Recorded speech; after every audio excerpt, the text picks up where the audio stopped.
छत्तीसगढ़ी मनोरंजन। दोस्तों, सबसे पहले चैनल को सब्सक्राइब कीजिए और घंटी का निशान को भी क्लिक कर लें।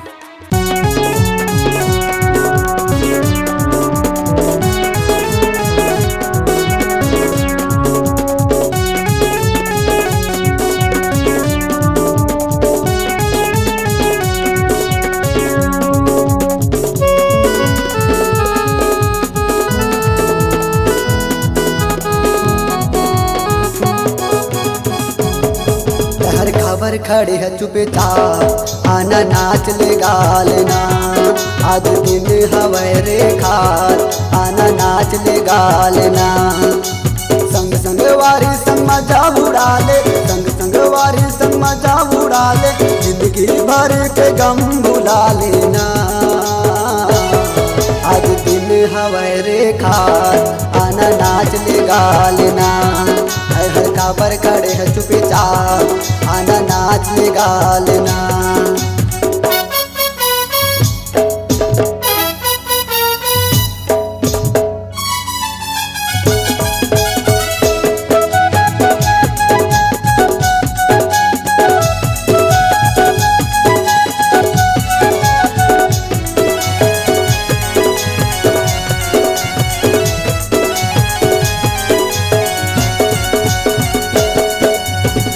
के राजा तो जल्दी से आजा, तोर दुनिया हवै दीवाना, तोर दुनिया हवै दीवाना। हमू मनावन तोर संगवारी तय हजन ल जाना, यार तय हजन ल जाना।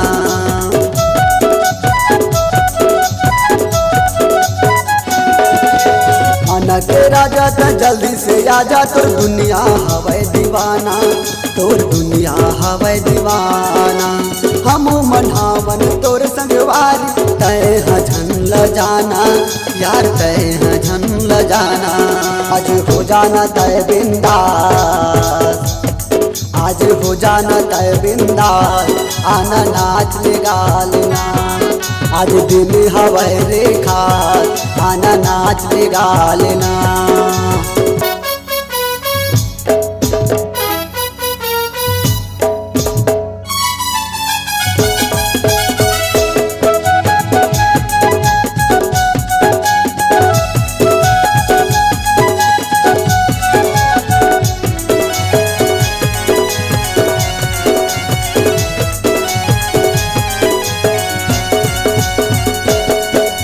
काशी प्रवेश अनिल योगेश नाचत है बलराम संग नाचत है बलराम।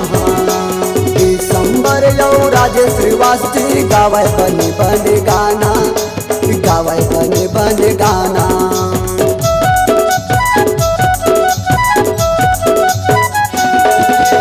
कलाराम संतनु दीवाना बसंत के मस्ताना, आज बसंत के मस्ताना।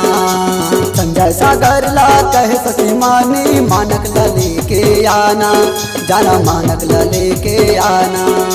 दिखा दे नागिंदा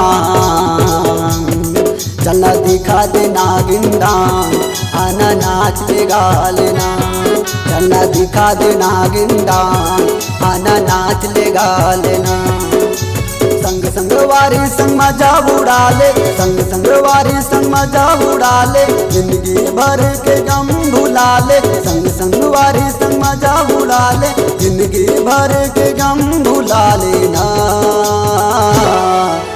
काबर खड़े है चुपचाप आना नाच ले गालना। दिखा दे नागिंदा आना नाच ले गालना।